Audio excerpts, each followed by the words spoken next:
শুধু এই ছক্কাটা দেখুন।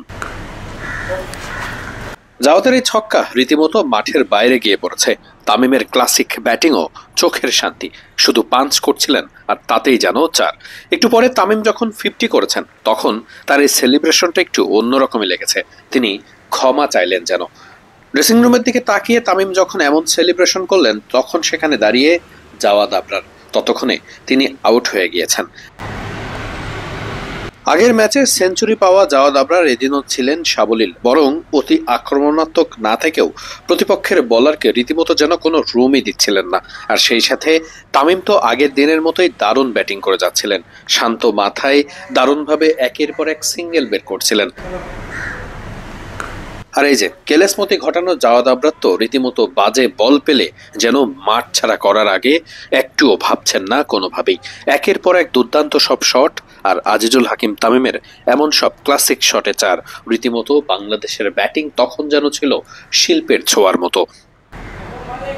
বাউন্ডারি আদায় থেকে দুজন খুব বেশি গুরুত্ব দিচ্ছিলেন বল বুঝে দারুণভাবে সিঙ্গেল খেলা। এই বলটাই দেখুন, যেখানে এক হতে পারত সেখানে একটুখানি মিসফিল্ডিং এর জন্য দুই নিয়েছেন জাওয়াদ আবরার আর তামিম।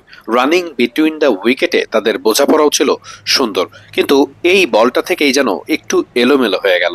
স্ট্রেটে যেখানে দৌড়ান সহজেই হয়, হয়তোবা কিছুটা স্লো দৌড়ানোর কারণেই তামিমকে শেষ পর্যন্ত স্ট্রাগল করতে হয়েছে। বেশ কড়া ডাইভ দিয়েছেন তামিম এবং সে যাত্রায় তিনি বেঁচেই গিয়েছেন, কারণ তিনি রান আউট হননি।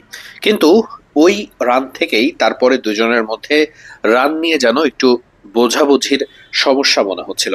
দুজনেই খুব অতিরিক্ত কুইক রান নিতে গিয়ে বারবার রান আউটের ফাঁদে পড়ছিলেন।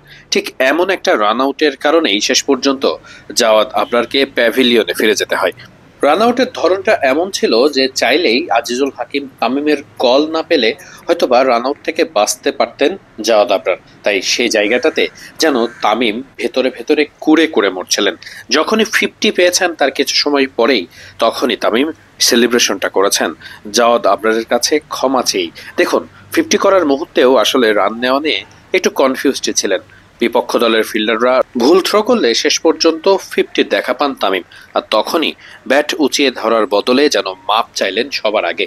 বন্ধু তখন ড্রেসিং রুমের বারান্দায় বসে বন্ধুর খেলা দেখছেন। মাপ চেয়ে বন্ধু যখন উঠে দাঁড়িয়ে হাততালি দিলেন তখনই যেন ব্যাট উঁচিয়ে ধরলেন শান্তভাবে আজিজুল হাকিম তামিম। প্রতি ম্যাচেই তিনি দারুণ করছেন। ইয়ুথ ওয়ানডেতে তার গড় এখন 70-এর উপরে। দুই ম্যাচেই 50 আদায় করে নিয়েছেন।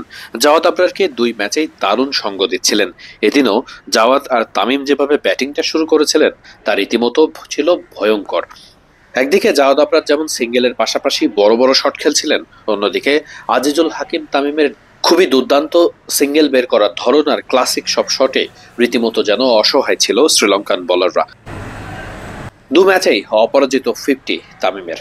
সেঞ্চুরি হয়তোবা আর খুব বেশি দূরে নেই, হতে পারে এই সফরেই। তবে তামিমের ব্যাটিং যে অনেক বেশি পোক্ত হয়েছে, ঠান্ডা মাথায় প্রতিপক্ষকে ছেলে খেলা করতে পারেন, সেটা না বললেই না।